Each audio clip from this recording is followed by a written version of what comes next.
This is Jim Fetzer, your host on The Real Deal.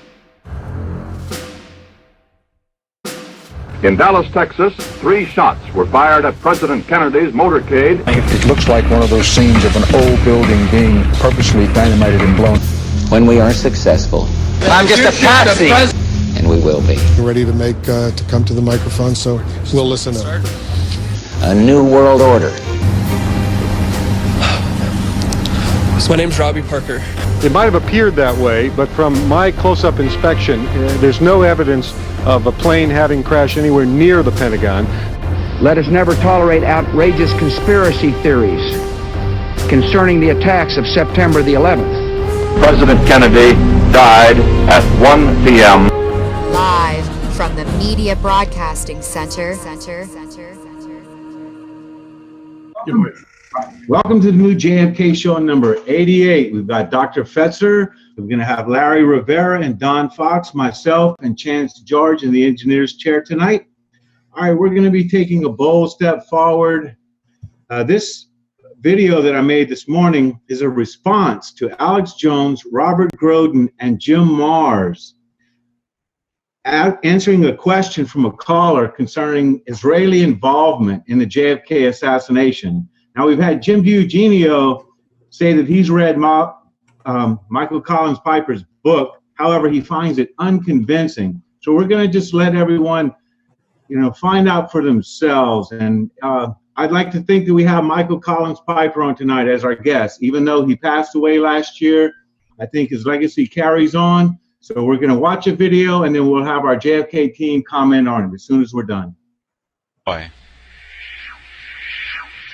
But he, along with Robert Groden, went on to say that there was no evidence of Israeli involvement.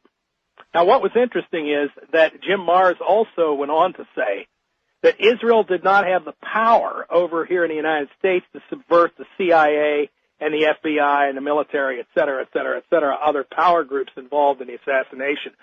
Well, Jim Marrs is obviously not reading his history correctly, because he will find very quickly, as far as the CIA was concerned, that the number 3 man in the CIA, James Angleton, who was head of the Mossad desk and was a Mossad loyalist. He was not Jewish. He was not Jewish, ladies and gentlemen. He was a Mossad loyalist and very close to the Mossad. He has been implicated time and time again in the very specific circumstances designed to frame Lee Harvey Oswald for involvement in the JFK assassination. The fact is, as I say, James Angleton has been linked repeatedly to key elements of the JFK assassination conspiracy and cover-up. Likewise, I would mention David Atlee Phillips. David Atlee Phillips has been a popular figure there. He was the guy who ran the Mexico City station for the CIA. I can tell you this much, ladies and gentlemen. After he left the CIA, he went to work for an arms smuggling company that was connected to the Israelis, and they were actually smuggling arms to Iran. So you do find David Atlee Phillips involved there, someone with Israeli connections. Now, I'm going to talk more about some more CIA connections to the Mossad a little bit further, but let's talk about the FBI. Now, there's no question that the FBI played a major part in the JFK assassination cover-up. Who headed the FBI at that time? J. Edgar Hoover. Ladies and gentlemen, J. Edgar Hoover's ties to the Anti-Defamation League, which is today a lobby for Israel, his ties working closely with the Anti-Defamation League go back to the 1930s and 1940s, when the Anti-Defamation League played a pivotal role, as I just mentioned here in this show the other night, in supplying information to the FBI and the Justice Department in bringing sedition charges against American citizens who were critics of the Roosevelt administration. In addition, it is known that, for example, JFK assassination researcher Dick Gregory, the famous black comic, social critic, he got his own FBI files and found very specifically that at times when he was being monitored in discussing the JFK assassination, and this material ended up in the JFK assassination, or in the FBI files, that the actual monitoring of Dick Gregory was being done by the Anti-Defamation League of B'nai B'rith and then being passed on to the CIA. I might as well get into it a little bit further here. We all know about former FBI agent and CIA contract operative Guy Bannister, who operated out of New Orleans. The guy who Lee Harvey Oswald apparently was doing some fact-finding for. Well, the fact is, ladies and gentlemen, that Guy Bannister was very, very close to the Anti-Defamation League of B'nai B'rith, specifically the head of the ADL's office in New Orleans, headed by B. Botnick, who called himself a super communist hunter, who was determined to infiltrate as many left-wing organizations as possible. And he and Guy Bannister worked very, very closely in New Orleans. So that's a fact, ladies and gentlemen. So there you find both the FBI and the CIA and the intrigue surrounding Lee Harvey Oswald in New Orleans. Many, many people have implicated Frank Sturgis, including myself, in the circumstances surrounding the JFK assassination. Frank Sturgis, ladies and gentlemen, worked for the Mossad going back to 1948 and up through the 50s. We all know about FBI agent Hosty, some pronounce it Hosty, in Dallas, who was responsible for monitoring Lee Harvey Oswald. Mr. Hosty's primary responsibility was monitoring right-wing extremists. Well, if he was monitoring right-wing extremists down there in Dallas, ladies and gentlemen, that means that Mr. Hosty was working closely with the Anti-Defamation League, which made it its responsibility to work closely with the FBI. Yeah, what about Mr. Hosty down there in Dallas? And then, of course, what about the Warren Commission, ladies and gentlemen? The one that ultimately arranged the cover-up of the Kennedy assassination. Of the 14 assistant counsel, 5 were Jewish. Another was married to a Jewish woman. Of the 7 other staff members, lawyers and law clerks, 4 were Jewish. That means of the 22 lawyers in question, nearly half of them, including the staffer whose wife was Jewish, could be described as constituting a Jewish presence on the commission. Now, let's look at some of these people who were on the Warren Commission. The one of great interest, Albert Jenner, Jr. of Chicago. At the time Jenner was named to the commission, he served as the personal attorney to Chicago's construction and real estate tycoon, Henry Crown. Now, by the way, the Crown family had been very close to Barack Obama. A Jewish billionaire, Crown was a major contributor to Jewish causes, including the Weizmann Institute in Israel, a major force in Israel's nuclear weapons program that JFK so strenuously opposed.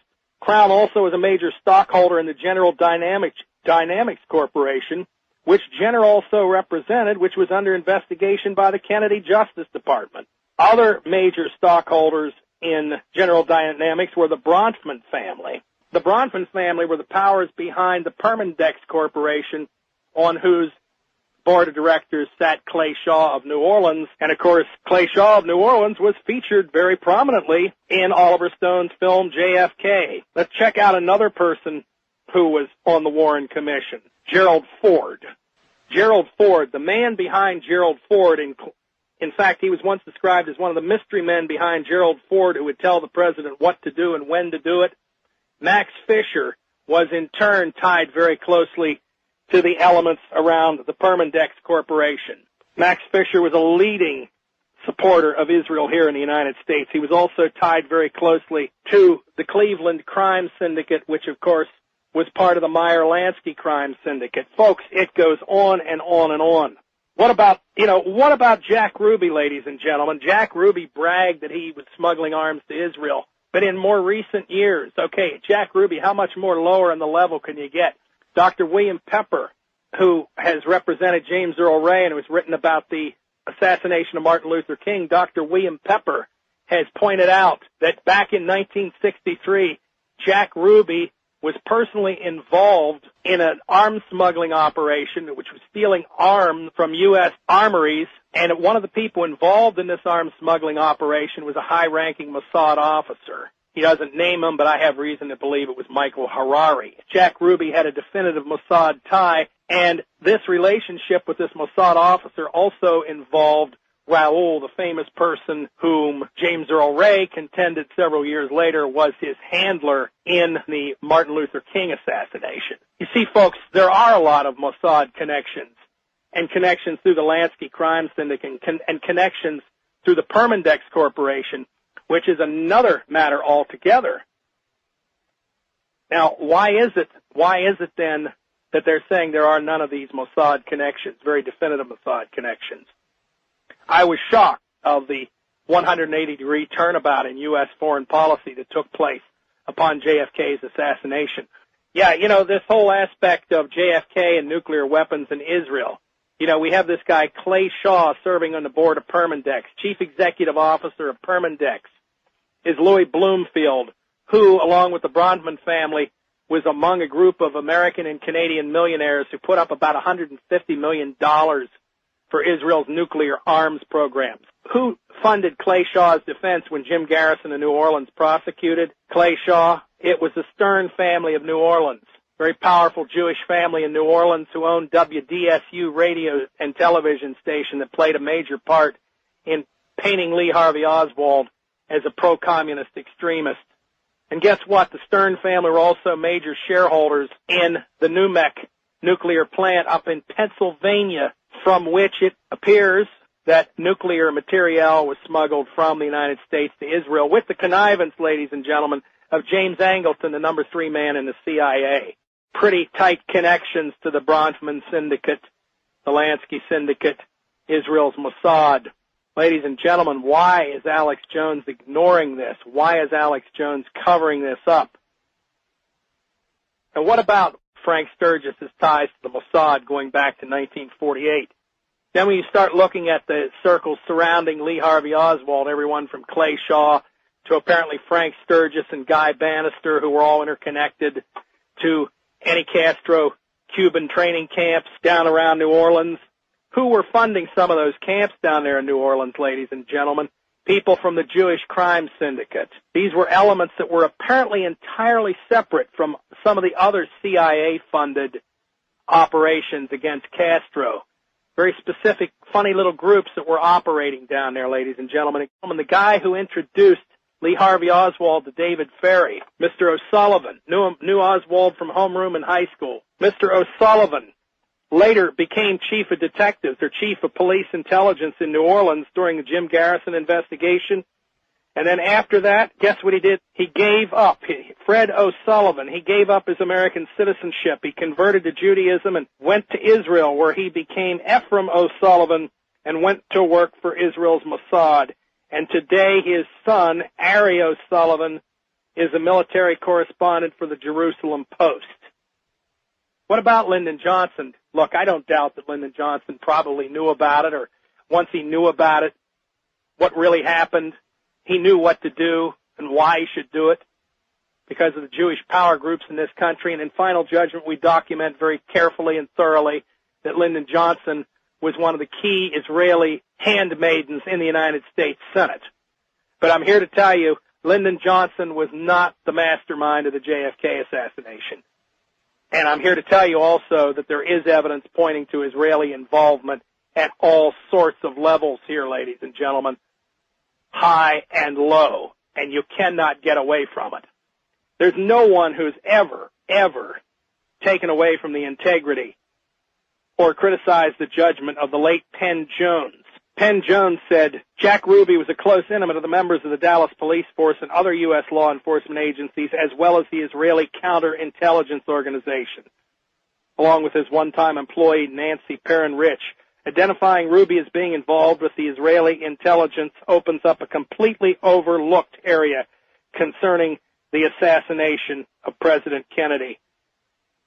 Penn Jones of Texas later wrote, Jack Ruby was admittedly used by the FBI in small-time information gathering, but he appears to have been a bigger operative for some other agency or country. And I'll mention also that going back to Jack Ruby's days when he was called to testify before congressional committees looking into organized crime, his attorney was Louis Kuttner. Louis Kuttner had long-standing ties to Israeli intelligence.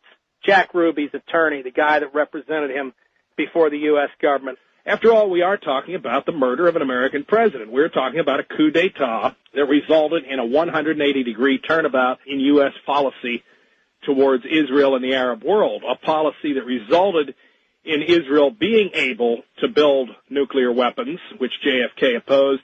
And it's because of Israel having nuclear weapons, which was a consequence of John F. Kennedy's assassination, that we are in the position where we are today, bogged down in Iraq. After all, we fought the Iraq War to prevent Iraq from building nuclear weapons, so we were told. But, folks, what seems to be forgotten is the primary reason why Iraq was building nuclear weapons, and that, of course, is because they had some concerns about, and that's putting it lightly, about the fact that Israel was already sitting on a gigantic nuclear arsenal in the Middle East. That's what the Iraq War was all about, ladies and gentlemen, and that's what the impending Iran War is all about, ladies and gentlemen. So Israel's nuclear weapons are an important issue, and particularly in the context of the JFK assassination. My point has been from the very beginning that you cannot take a complete look at the JFK assassination and the cover-up that followed without addressing the fact that there is as solid a basis for the theory of Israeli involvement as there is for a theory of CIA involvement or organized crime involvement. Yes, Israel did have the power through its agents and friends of agents of influence and friends here in the United States, such as J. Edgar Hoover, such as James Angleton, the number 3 man, the director of counterintelligence in the CIA, ladies and gentlemen. We talked about Frank Sturgis, who has been often linked to the Kennedy assassination and who he did, in fact, admit in writing.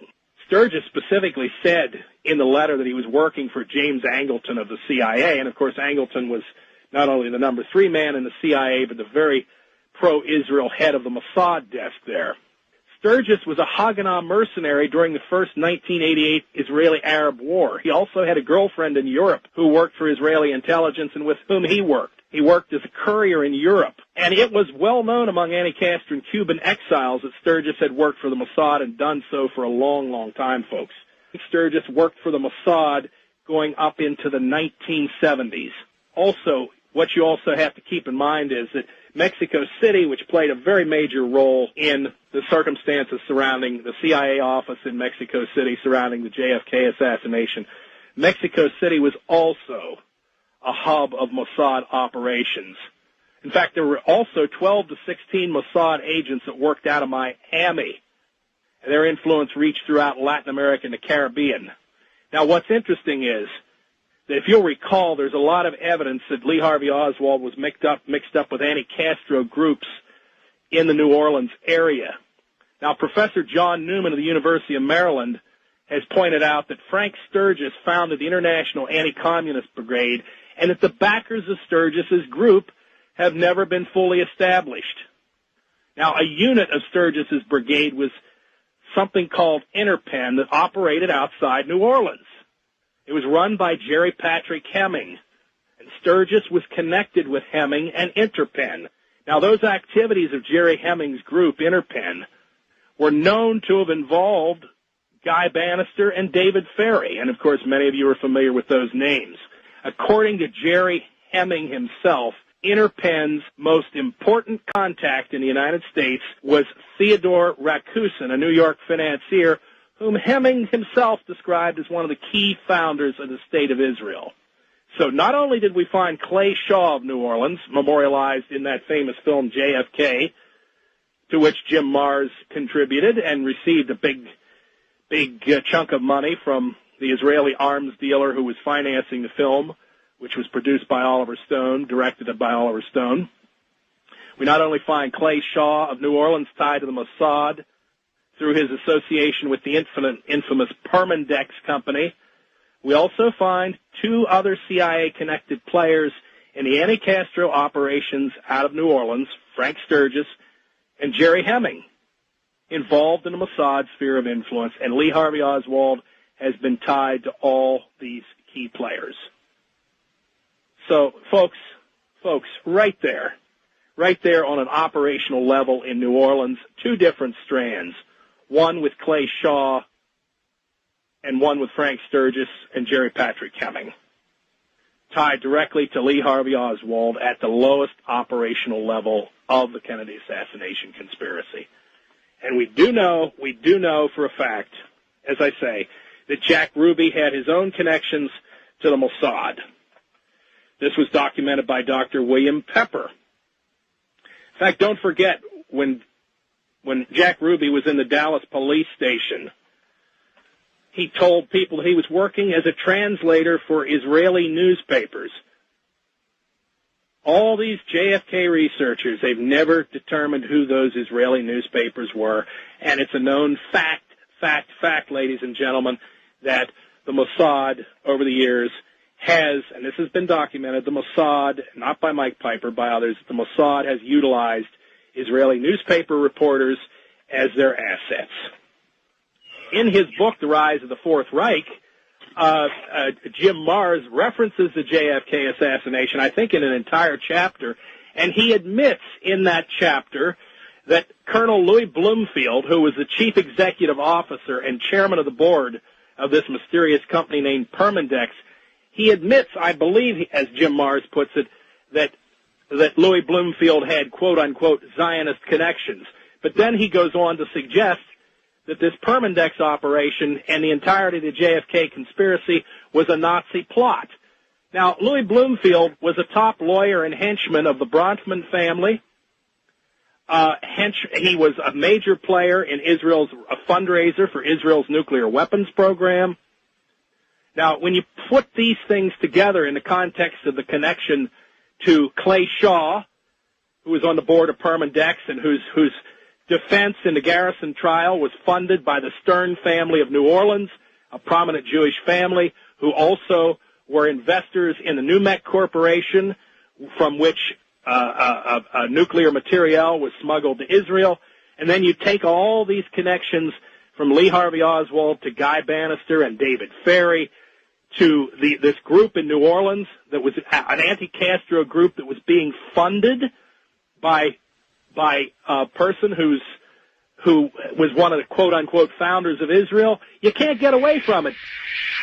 Data about the very distinct fine hand of the Israeli connection in the events in Dallas, Texas, in the months preceding the JFK assassination. Although I was busy researching Final Judgment, looking for Israeli connections, I missed it right on the ground in Dallas, the city where they actually pulled off the crime. When I say they, I don't mean all Israel, but I will temper those comments with the fact that in Final Judgment, my very controversial book on the JFK assassination, which of course first came out in 1994, January of 1994, I had a whole chapter, which I still have in the book, entitled A Bad Habit, one of the early chapters, A Bad Habit, Israel's use of false flags in global terrorism, pointing the finger of guilt elsewhere. Over the years, the Israelis have utilized this tactic very cleverly, and of course I do believe that to a large extent this is exactly what happened in Dallas. That's why the crime is often blamed on the quote-unquote anti-Castro Cubans, or maybe sometimes even on Fidel Castro himself. All right, well, here goes, folks. Just the facts. This thing was entitled The Kennedy Assassination and Israel, Some Dallas Connection. But if you understand the real Dallas, not the city of legend and of Hollywood drama, it prepares you for what I had already written about in Final Judgment and now tied it all together in a way that just absolutely amazed me. The document buried the tired old myth that a clique of anti-Semitic, white Anglo-Saxon Protestant oil plutocrats ruled Dallas. Instead, the truth was quite the opposite. Not only did Dallas have an immensely powerful Jewish community, but more importantly, the city and Texas itself had been a major center of fundraising and arms smuggling on behalf of the Zionist cause going back to the 1940s. Even Jonathan Pollard, the American spy for Israel, said he was inspired to pro-Israel activism by stories he heard while living in Texas of gun running for the Israeli underground by Jews in Texas. In fact, now, ladies and gentlemen, all these details I'm giving you were not things that I dug out. They were dug out by this professional writer, whom I suspect, frankly, was Jim Marrs, who then sent this to me anonymously. In fact, the official published history of a major Zionist arms smuggling operation, known as the Sonneborn Institute, reported that its agents smuggled aircraft parts out of Texas to Israel. Now, this is interesting. They were smuggling aircraft parts out of Texas to Israel just at the time when a recently discharged Army Air Corps aircraft mechanic, Jack Ruby, was resettling in Dallas in 1947. That's when Sonnenborn's activities were at a zenith. Now, Ruby later bragged of having run arms to Israel, according to FBI documents that were brought out by Jewish-American researcher A.J. Weberman. And according to Dr. William Pepper, as we now know, Ruby was known to have been part of an Israeli arms smuggling operation in the Southwest, overseen by an Israeli intelligence officer. So the Israeli connection to Texas was a lot more intimate than many today ever realized. Now, in 1963, JFK's primary interest in Dallas was raising money from the Dallas elite, and that meant, folks, the wealthy pro-Israel Jewish Democrats who were major financial angels for the ruling Democratic Party there. Now, of course, since JFK was at that time at loggerheads with Israel over its nuclear program, it's critical to recognize how JFK was lured to Dallas and who was in charge of the arrangements that actually facilitated, in the end, his assassination. Now, it's well known among JFK researchers that the Dallas leg of JFK's Texas trip was sponsored by the Citizens Council. That's an elite business group that ruled Dallas. Now, in most JFK literature, a lot of people get it confused, and they think that Citizens Council was the same as the White Citizens Council, and they say there were all these, Texas oil money and this and that, white Anglo-Saxon Protestant anti-Semite racists. No. The elite business group that ruled Dallas, the Citizens Council, fact is, 2 of the 3 key figures who dominated the Citizens Council were Jewish. These were the folks who really ran Dallas, not conservatives as affiliated with the John Birch Society, as the old legend suggests.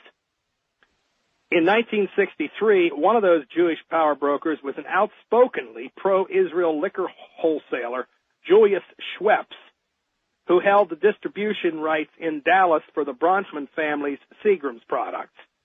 Now, as I've written further in Final Judgment, there's evidence that Jack Ruby was actually himself on the payroll of the Bronfman family, and their fingerprints are found all over the JFK assassination conspiracy. So here we have one of the rulers of Dallas, Julius Schweppes, part of this Citizens Council that was in charge of the arrangements for JFK in Dallas, setting the parade route, setting the location of where JFK spoke. Powerful family connected right to the Bronfmans, who in turn were connected to Clay Shaw in New Orleans. It goes on and on and on. But there's a lot more details here, folks, and we're going to go into them. Stay tuned. All right, ladies and gentlemen, welcome back. Michael Collins Piper here at republicbroadcasting.org, talking about the truth about Dallas, the myth of Dallas. Okay. Before the break, talked about 2 of the 3 key figures in the Citizens Council, the big elite business group that ruled Dallas. 2 of them were Jewish Americans. No, they weren't white Anglo-Saxon Protestant members of the Ku Klux Klan and members of the John Birch Society. Now, this group actually gained control of the Dallas leg of JFK's Texas trip. This is interesting. Since JFK's Dallas trip was officially designated as non-political, in contrast to other stops in Texas, such as those in Houston and Austin, which were designated political, the private entities paying for the Dallas trip gained control of the planning, and that took it out of the hands of the Democratic National Committee, which was controlled by John F. Kennedy. Well, the Citizens Council designated a host committee, and the chairman of that host committee was Sam Bloom, who was a longtime executive director of the Citizens Council and also a very highly regarded Jewish leader in Dallas. Now, I don't have the original notes with me in front of me, but unless I'm mistaken, he used to be the president of the same synagogue that Jack Ruby attended. In any case, what's interesting is there was an immediate confrontation between Mr. Bloom, representing the Dallas elite, and Jerry Bruno, who was JFK's veteran advance man. Bruno wanted the president to speak at the Women's Building, but the rulers of Dallas insisted that JFK speak at the Trade Mart. Now, although Bruno fought long and hard after much pressure, the Dallas elite prevailed, and this caused Bruno, this JFK loyalist, to comment, quote, "This was one of the few fights like this that I had that I lost. On things like this, my judgment was usually taken. This time, it wasn't." Now, by forcing JFK to speak at the Trade Mart, which is really what they did, folks, the Dallas elite positioned the JFK motorcade to take the now infamous dogleg turn into what was the classically sniper-friendly kill zone on Elm Street, just below the Texas School Book Depository, from where they claim Lee Harvey Oswald fired the fatal shots. The spot was also an easy range of the grassy knoll and the nearby Dal-Tex building, where people believe snipers were also located. Now, you see, had JFK's advance man, Jerry Bruno, prevailed, as he usually did, JFK, on his way to the preferred location, the Women's Building, would have traveled 2 blocks further away from the School Book Depository, out of the kill zone proper, at a greater speed, probably much greater speed. Now, although the Secret Service objected for security reasons to the publication of JFK's motorcade route, Bloom, the point man for the Dallas elite, nonetheless made sure a map of the route was repeatedly published in Dallas papers. Thus, later, when Lee Harvey Oswald, the patsy, was in custody, there was a plausible explanation as to how he knew JFK would pass by his workplace. Now, talking about the Dal-Tex building as a possible location there in Dealey Plaza of another assassin, this is very, very relevant in the context of an Israeli connection. The Dal-Tex building was co-owned by David Weisblatt, who was a major financial backer of the Anti-Defamation League of B'nai B'rith. The Dal-Tex building housed on different floors a number of firms that utilized the telephone number of Morty Friedman, an attorney, garment manufacturer, and activist in Jewish affairs. Now, one Dal-Tex firm linked to Friedman was the Dallas Uranium and Oil Company, and that's interesting, of course, because JFK was working to stop Israel's nuclear arms program, which received smuggled uranium from U.S. sources. But listen to this. One of Friedman's Dal-Tex business partners in another company was Abraham Zapruder, the Jewish dress manufacturer who filmed the assassination. And as you probably know, there are some people who believe that Zapruder may have had advanced knowledge of the assassination. I don't go so far as to say that, but when you look at all these details together, it's kind of interesting. Now, once Lee Harvey Oswald was in custody, it was the same Sam Bloom who had earlier maneuvered JFK into the kill zone who pressured Elgin Kroll, the Dallas city manager, to in turn pressure Dallas Police Chief Jesse Curry into making Oswald accessible to the press and to move Oswald publicly from the Dallas police station to the city jail. I'm going to repeat that. It was Sam Bloom who set JFK to speak at the Trade Mart and thus go through Dealey Plaza, who also pressured the city manager to in turn pressure the Dallas police chief into making Oswald accessible to the press and to move him publicly from the Dallas police station to the city jail. So the situation was in place for Jack Ruby to move in for the kill. There are several sources, including Dallas FBI agent James Hosty, who stated Bloom and his backers were the forces behind this. And you know what? When the police searched Jack Ruby's home, they found a slip of paper with Bloom's name, address, and telephone number on it.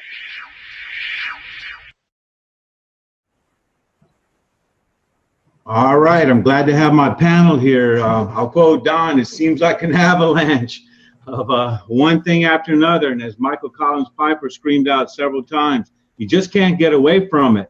I went ahead and did an F5 on Black Up Radio today, which is a search.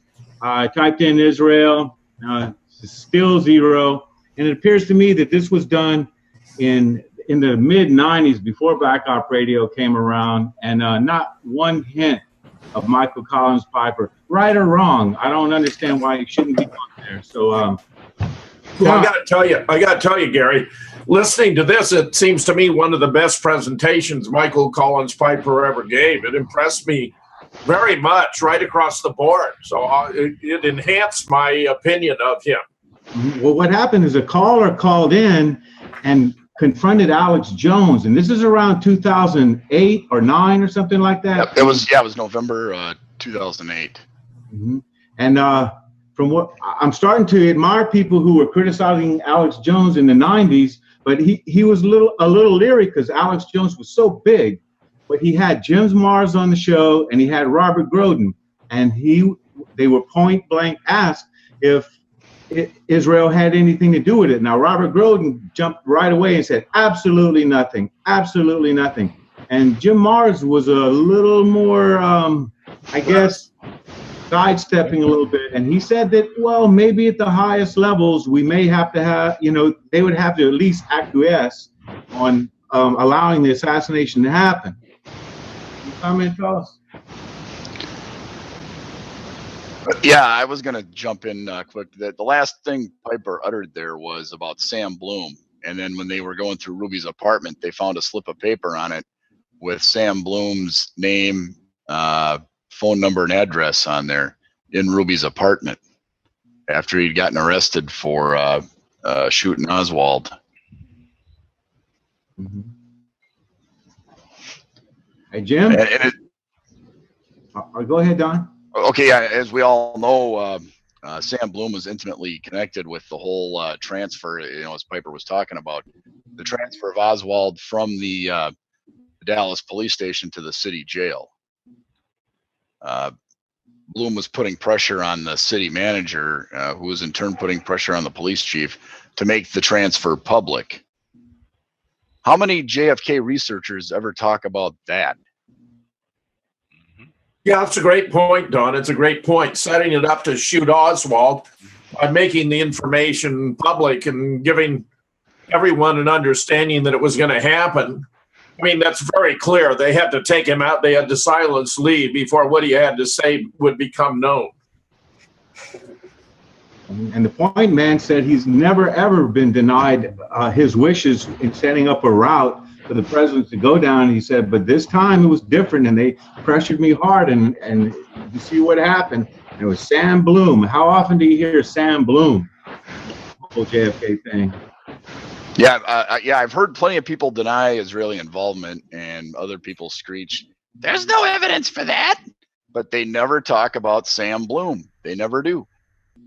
They don't talk these are about people who only listen to Black Op Radio, Don. Yeah, or people that are on Black Op Radio. Like that was kind of a bad Joan Mellon impression there. That. All right, Larry, what you think of all this? Well, what strikes me the most of this short and sweet presentation, this video, is how this cast of characters that we have been bringing up so many times here in previous shows keeps rearing their ugly heads here. For example, Permindex, and Bloom, and the expanded role that is revealed here of Jack Ruby, which some of these revelations, might surprise some people, but they come as no surprise. Perhaps this is one of the reasons why Ruby insisted on Warren to take him to Washington if he really wanted to get a fair shake out of him. So it's quite revealing. Sometimes this information requires rehashing and to be brought out again over and over for people to understand what's really going on here. Seems like everyone was working for the ADL, just gathering information for the Anti-Defamation League from way back. Yeah, Boobroo was doing it in the 30s. Another thing which really struck me was the study of the composition of the different counsels and lawyers who made up the Warren Commission for example, Albert Jenner and et cetera, you know, and the Jewish composition of, you know, so many of these key investigators who carried a lot of the weight here as far as the actual investigation of the Warren Commission. You know, these assistant counsels were the ones that did the road work, and they're the ones that did most of the investigating, and whatever they decided to present and to bring out was what was carried throughout the Warren Commission. For example, Joseph Ball, you know, who is a very key individual in this whole Warren Commission investigation, where he was key in for example, the doorway, you know, which you know, the people that were in the doorway, and what kind of information was presented to the Warren Commission as far as which the most important part of who was the man in the doorway. And so that just an example of what some of the key aspects of these assistant counsels, and most of them, a lot of them were, you know, Jewish. So that's just an observation of mine. And I guess we'll be forever indebted to Arlen Specter for the magic bullet theory. Yeah, among others, yeah. Yeah, another Jewish lawyer on the Warren Commission, the ambitious junior counselor.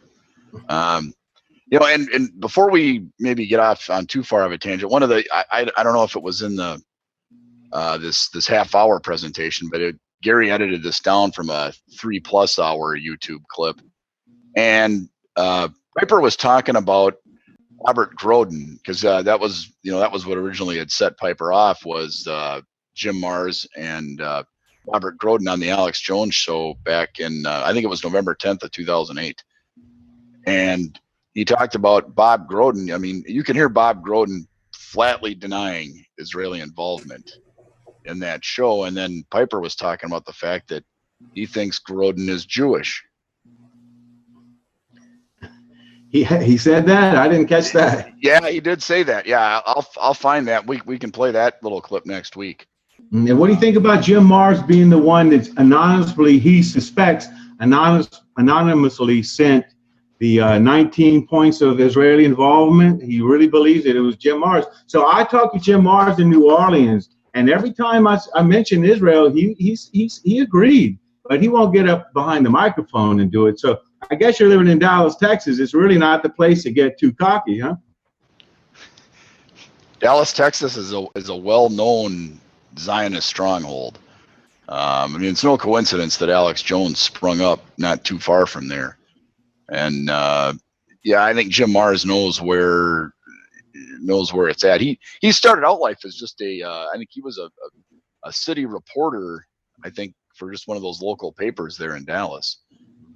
And it would make perfect sense, because what Piper had said earlier was that he got a data dump from an anonymous local Dallas reporter, and it would make a lot of sense that if it was Jim Marrs, I mean, think about it. What local beat reporter of that era has done more work on JFK than Jim Marrs? Right. It's a short list of people who would have that much in-depth knowledge just to send a paper out. Yeah, and you know, Jim Marrs to me was one of my early heroes in JFK research. I mean, I got that book Crossfire. You know, I saw the movie JFK, and then I went to the library and I checked out Fletcher Prouty's JFK, Vietnam, the CIA, and the Plot to Assassinate John F. Kennedy, which was a book that really changed my life. Reading that book, that taught me how the other side thinks. You know, how the intel op world, how they actually think, and what they, you know. And then from there, I got Crossfire by Jim Marrs. I had checked out David Lifton's Best Evidence, and I had no idea what occipital parietal meant until I started reading Best Evidence. And that was another life changer, to think about how they could alter, you know, the body like that. And I mean, when you think about how much was at stake, well, these guys were going to do whatever it took to get the job done. So altering the body was certainly in play. It's amazing. They seem confident, but they also seem very paranoid that things may go wrong, and they're quick to take out witnesses. And now Jim Marrs was writing a book, The Rise of the Fourth Reich, and pretty much if you substitute the word Nazi for Zionist, then he might be aware. Yeah, and let us not forget that, a point Piper brought up was that Jim Marrs did get a pretty fat paycheck from the guy that was behind financing the movie JFK, Milken. Right, the former, the current Israeli arms dealer. How come everyone has to be an Israeli arms dealer or a smuggler or whatever it takes for the state of Israel? And then he did say the dramatic change in foreign policy. We've got the USS Liberty. The nuclear program has to be the most significant. And it was no nukes to Israel until he was 6 feet under. And it's been all Israel. Of course, going whole hog into Vietnam, which JFK was pulling our forces out. So you got quite a few major issues involved here. I thought Michael was actually exemplary. I'm very impressed with this. And I think that Don did a search and found that on Black Op, they don't ever even mention Israel. I think that's rather disturbing all by itself. Not one word. And for financing JFK, what better way to control the strings as to how much might be exposed related to possible Israeli complicity?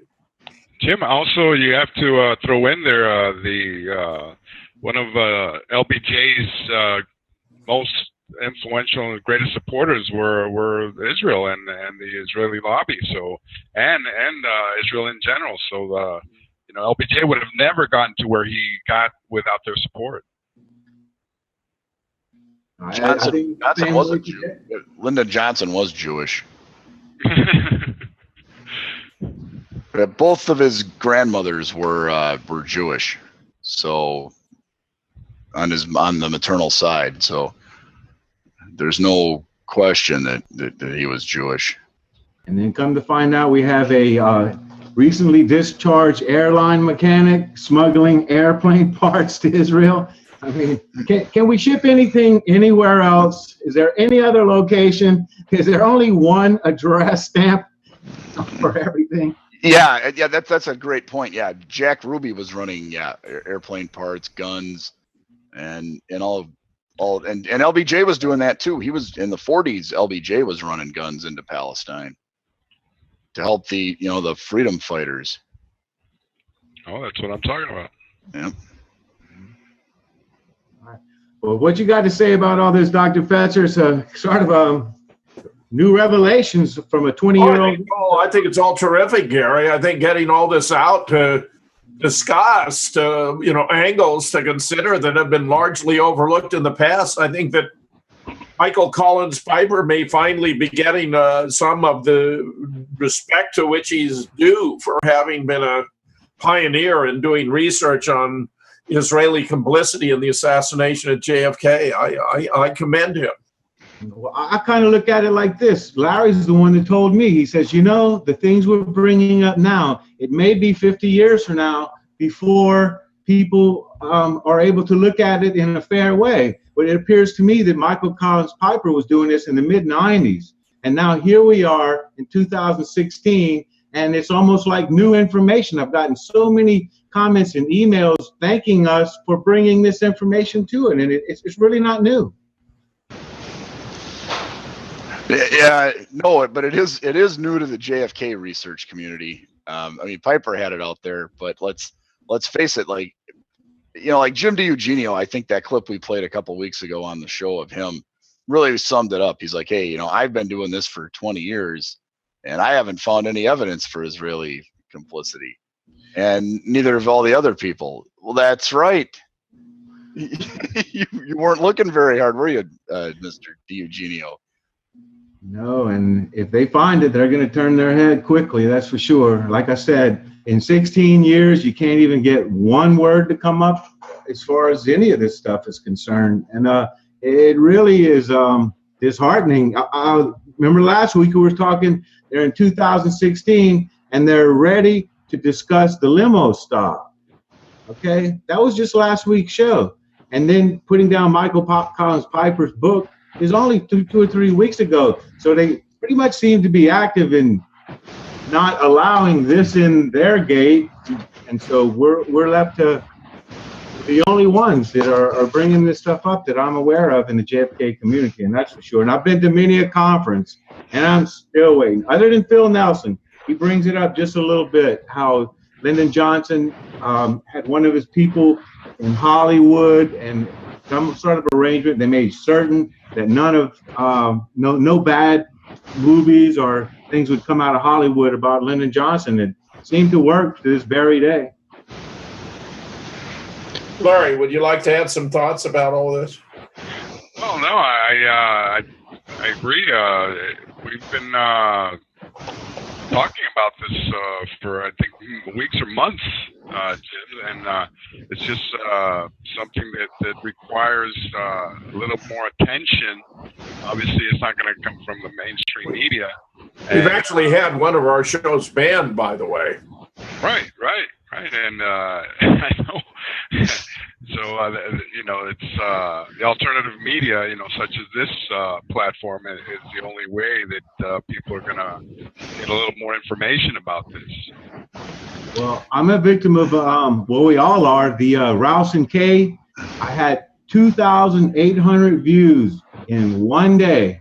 And now 2 months later, I've got 2,800 views. So we go to almost 3,000 views in a day, and it stopped. It just hadn't been 100 views in months now. So that's wrong. I mean, obviously it's been getting viewed. They're just not, the stats are skewed. They're manipulating the count. Yeah. I hope it's at least getting out there. I'm okay with the count not being right if people are seeing it. A friend of mine was keeping track of how many were searching for Nobody Died at Sandy Hook when I released it as a PDF, and he found millions were searching for it. But from day to day, the number would dramatically change, that they were suppressing it to a few 100,000, and then it would climb again, and then they'd readjust the figure. Yeah, it's just amazing how we deal with all this. This may be a little off subject, but today I put on the news, and we're having Mardi Gras in the city now.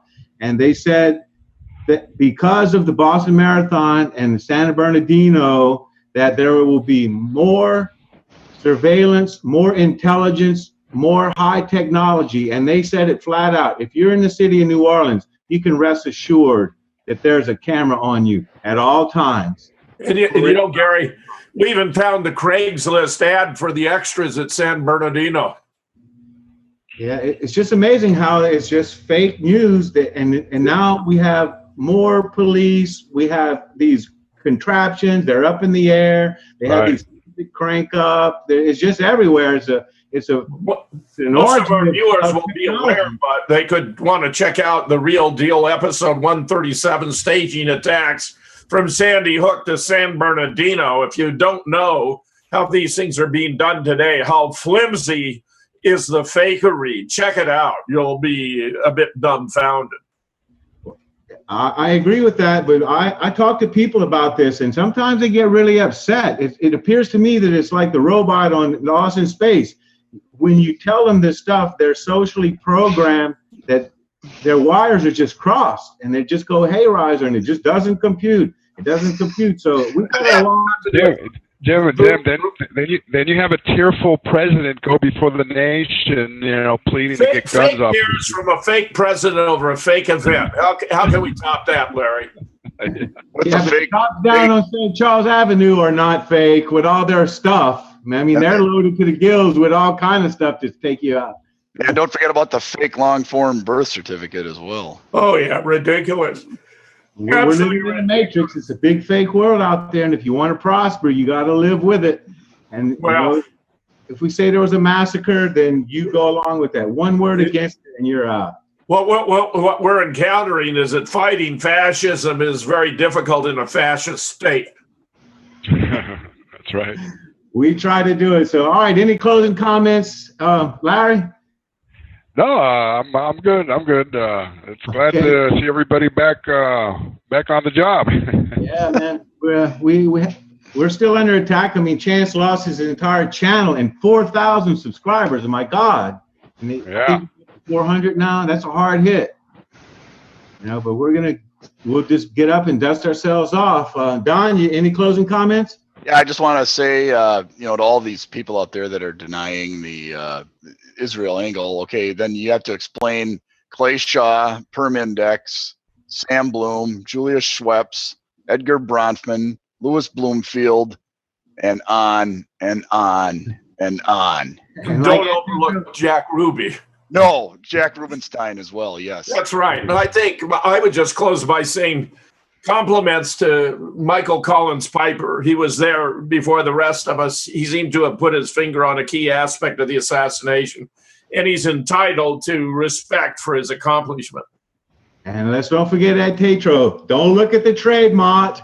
We're looking at the trade mod, and we're overflowing. This is the new JFK Show number 88. Glad we're back in full swing, fellas. We'll see you next week. Good job.